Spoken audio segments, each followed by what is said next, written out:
بسم اللہ الرحمن الرحیم الحمدللہ رب العالمین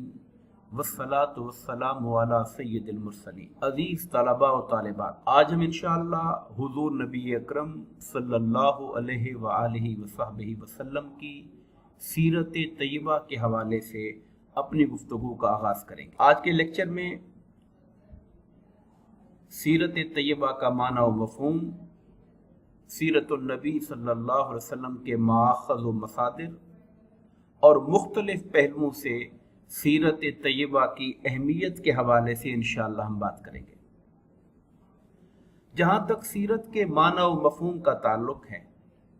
اردو میں سیرت اور عربی زبان میں گول تا کے ساتھ سیرت کو لکھا جاتا ہے۔ لفظ سیرت سیر سے ماخوذ ہے، جس کا معنی چلنا پھرنا، راستہ لینا یا طریقہ اختیار کرنا ہوتا ہے۔ سیرت کا لفظ واحد استعمال ہوتا ہے اور اس کی جمع سیر آتی ہے، سیر۔ اسی طرح سیرت حالت و رویہ، طریقہ و چال اور خصلت و عادت کے معنی میں استعمال ہوتی ہے۔ قرآن مجید میں لفظ سیرت ایک مرتبہ استعمال ہوا اور وہاں پر بھی اس کا معنی حیات و حالت کا ہے۔ اصطلاحی اعتبار سے سیرت کے یہ تمام معنی اور مفہوم حضور نبی کریم علیہ الصلوۃ والسلام کی ذات کے لیے مخصوص اور محدود۔ سیرت کی تعریف یوں کی گئی ہے کہ رسول خدا حضرت محمد مصطفیٰ صلی اللہ علیہ وسلم کے حالات زندگی اور اخلاق و عادات کو بیان کرنے کا نام سیرت ہے۔ سیرت النبی صلی اللہ علیہ وسلم کو ہم کہاں سے لیتے ہیں؟ سیرت النبی کے مآخذ کیا ہیں، مصادر کیا ہیں؟ سب سے پہلے تو یہ بات سمجھنے والی ہے کہ مآخذ کسے کہتے ہیں۔ مآخذ سے مراد وہ کتابیں ہیں، وہ روایات و آثار ہیں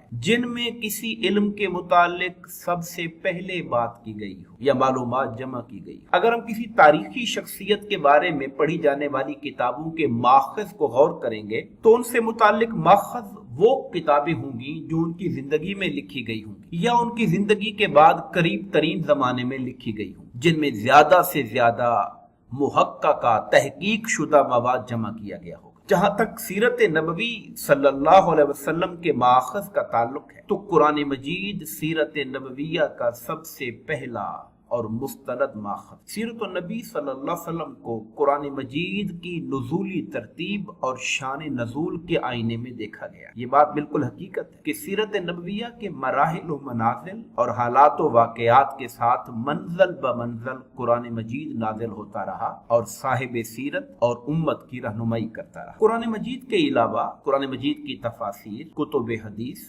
حدیث کی شروحات، اسی طرح کتب مغازی و سرایا، کتب شمائل، کتب دلائل نبوت و معجزات، کتب اسماء الرجال، کتب تاریخ، ادب جاہلیت پر لکھی جانے والی کتب، تاریخ حرمین پر جو کتابیں لکھی گئیں، اور اس کے علاوہ کتب آثار صحابہ کو سیرت النبی صلی اللہ علیہ وسلم کا ماخذ اور مصدر کے طور پر شمار کیا جاتا ہے۔ جہاں تک عزیز طلباء و طالبات سیرت النبی صلی اللہ علیہ وسلم کی اہمیت کا تعلق ہے، ہمارے پاس جو دین ہے جسے ہم دین اسلام کہتے ہیں وہ دو بنیادی چیزوں پر مشتمل ہے۔ نمبر ایک قرآن مجید اور نمبر دو سنت مطہرہ۔ قرآن مجید کلام الہی ہے اور اس کلام الہی کا ہم تک پہنچنا زبان مصطفیٰ صلی اللہ علیہ وآلہ وسلم کے ذریعے سے ہی ممکن ہوا۔ تو یوں سمجھیے کہ قرآن مجید بھی ہمیں زبان مصطفیٰ سے ملا اور اس کلام الہی کا منشا اور مفہوم کیا ہے وہ ہمیں سنت مصطفیٰ صلی اللہ علیہ وآلہ وسلم سے ملا۔ اس لیے قرآن اور قرآن کی تعلیمات کو سمجھنا اس وقت تک ممکن نہیں جب تک کہ ہم سیرت نبوی صلی اللہ علیہ وآلہ وسلم کی تعلیمات سے آگاہ نہ ہو جائے۔ سیرت النبی صلی اللہ علیہ وآلہ وسلم کی اہمیت کے حوالے سے ایک دوسرا بہت اہم پہلو یہ پیش نظر رہنا چاہیے کہ اسلام کی صداقت اور اسلام کی حقانیت پر سب سے پہلی دلیل کفار کو جو پیش کی گئی وہ حضور نبی کریم علیہ الصلوۃ والسلام کی سیرت۔ قرآن مجید کی سورہ یونس میں اللہ پاک نے فرمایا، جب کفار نے یہ مطالبہ کیا کہ آپ کہتے ہیں کہ میں اللہ کا نبی ہوں اور خدا خدائے واحد ہے اور قرآن کلام اللہ ہے، تو اس پر دلیل کیا ہے؟ تو آپ آپ نے بے شمار دلائل موجود ہونے کے باوجود جو دلیل اول برہان قاطع پیش کی وہ یہ تھی کہ فقط لبثت فیکم عمرا من قبلہ افلا تعقلون، کہ اس قرآن مجید کے اترنے سے پہلے میں نے تمہارے اندر اپنی عمر کا ایک حصہ بسر کیا ہے، تو کیا تم عقل نہیں رکھتے؟ یعنی میری 40 سالہ جو سیرت ہے، میرا لائف کا جو ریکارڈ ہے وہ تمہارے سامنے، اور میری سیرت و کردار کا مثالی ہونا اور ہر عیب سے پاک ہونا اس بات کی دلیل ہے کہ جس ہستی نے آج تک کبھی جھوٹ نہیں بولا وہ اللہ کے بارے میں بھی جھوٹ نہیں بول سکتا۔ تو اس طرح سیرت النبی صلی اللہ علیہ وسلم کو حقانیت اسلام کی دلیل اتم قرار دیا گیا۔ سیرت النبی کے حوالے سے ایک اور پہلو اہمیت کا پیش نظر رہے، وہ یہ ہے کہ اللہ تعالیٰ کی اطاعت کرنا فی نفسہ ہی ہمارے لیے ممکن نہیں جب تک کہ ہم اطاعت الہی کے عملی پیکر، ایک پیکر مجسم حضور نبی کریم علیہ السلام کی سیرت طیبہ کو اپنی آنکھوں کے سامنے نہ رکھیں، چونکہ اللہ پاک نے فرمایا جہاں یہ حکم ملتا ہے کہ اطیعوا اللہ و اطیعوا الرسول، کہا مانو اللہ کا اور اللہ کے رسول کا، وہاں یہ بھی اللہ نے فرمایا من یطع الرسول فقد اطاع اللہ، جس نے رسول اللہ صلی اللہ علیہ وسلم کا کہا مانا حقیقت میں اسی نے اللہ کا کہا مانا، یعنی اللہ کا کہنا ماننا اور اطاعت وہی معتبر ہوگی جو اطاعت مصطفیٰ صلی اللہ علیہ وآلہ وسلم کی روشنی میں ہوگی۔ تو حضور کی اطاعت کے لیے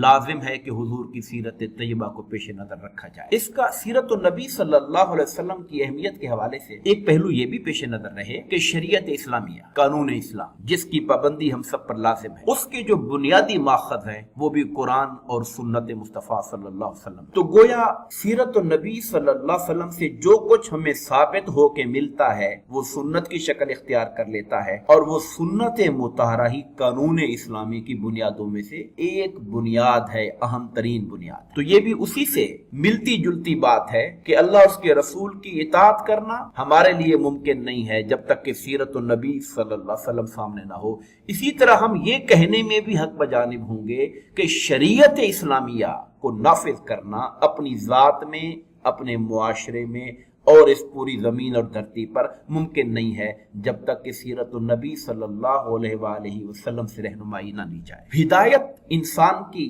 تگ و دو کا ایک الٹیمیٹ ٹارگٹ ہے کہ میں ہدایت مجھے ملے، ہدایت پر زندگی گزاروں اور ہدایت پر ہی میں دنیا سے جاؤں۔ اللہ تعالیٰ نے یہ جو حصول ہدایت ہے، جس کی دعا انسان ہر نماز میں اللہ کی بارگاہ میں کرتا ہے، اہدنا الصراط المستقیم کی شکل، اس کے بارے میں فرمایا سورہ نور میں وَإِن تُطِيعُوهُ تَهْتَدُوا، اگر تم رسول اللہ صلی اللہ علیہ وسلم کی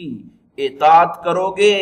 تو تم ہدایت پا جاؤ گے۔ تو گویا حضور کی اطاعت ہدایت کی ضمانت ہے، اور اطاعت مصطفیٰ کے لیے پھر ہمیں سیرت النبی صلی اللہ علیہ وآلہ وسلم سے رہنمائی لینی ہوگی۔ ایک اور پہلو سیرت النبی صلی اللہ علیہ وسلم کی امپورٹنس کے حوالے سے وہ یہ ہے کہ انسانی معاشرے کا جو کمال ہوتا ہے وہ اعلیٰ، اچھا اور عمدہ اخلاق سے آراستہ ہونا ہوتا ہے، اور قرآن مجید اس بات پر گواہی دیتا ہے کہ رسول اللہ صلی اللہ علیہ وسلم کی جو زندگی ہے وہ اخلاق کے حسنہ کا کمال ہے۔ یعنی یہ ممکن نہیں ہو سکتا کہ کوئی اچھی سے اچھی عادت جو خدا کی بارگاہ میں پسندیدہ ہو اور وہ پیکر نبوی میں نہ پائی جائے، سیرت النبی میں نہ پائی جائے، بلکہ میں تو یوں کہوں گا کہ عادت اچھی ہوتی ہی وہی ہے۔ کسی عادت کا جو حسن ہے یا اس کا جو قب ہے، اس کی اچھائی یا برائی ہے، اس کا تعلق حضور نبی کریم علیہ السلام کے ساتھ ہے۔ اگر آقا نے کسی عمل کو اختیار کیا تو یہ اس بات کی نشانی ہے کہ وہ اخلاق حسنہ ہے، اور جس چیز کو حضور نے ترک کر دیا اور اختیار نہیں کیا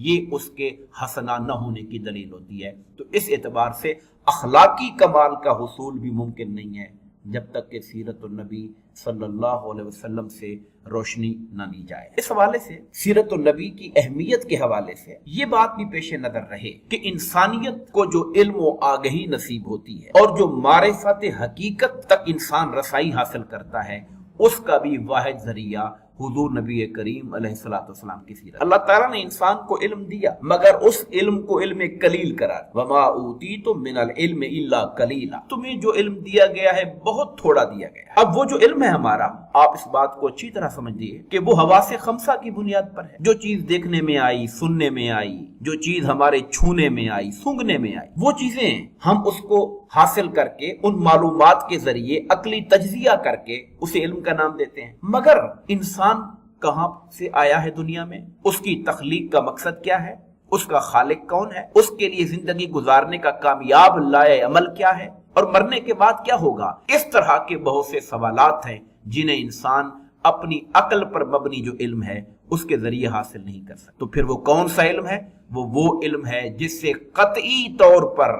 درست معلومات حاصل ہوتی ہیں اور غلطی کا امکان نہیں ہوتا، اسے علم وحی کہا جاتا ہے۔ اور وہ علم وحی جو علم کامل ہے وہ اللہ تعالیٰ اپنے نبیوں کے ذریعے انسانیت کو عطا فرماتا ہے، اور یہ علم حضور خاتم المرسلین آقا نامدار علیہ الصلوۃ والسلام کی ذریعے اور حضور کی سیرت کے ذریعے ہی انسانیت کو نصیب ہوا ہے۔ سیرت النبی صلی اللہ علیہ وسلم کی اہمیت کی ایک جہت یہ بھی ہے کہ اسلام اور ایمان کا جو مرکز و محور ہے وہ ذات مصطفیٰ صلی اللہ علیہ وسلم۔ سورہ الاعراف کی آیت نمبر 157 اس میں فرمایا، پس جو لوگ اس برگزیدہ رسول صلی اللہ علیہ وسلم پر ایمان لائیں گے، ان کی تعظیم و توقیر کریں گے اور ان کے لائے ہوئے دین کی مدد و نصرت کریں گے اور اس نور قرآن کی پیروی کریں گے جو ان کے ساتھ اتارا گیا، تو بے شک وہی لوگ ہی فلاح پانے والے ہیں۔ تو گویا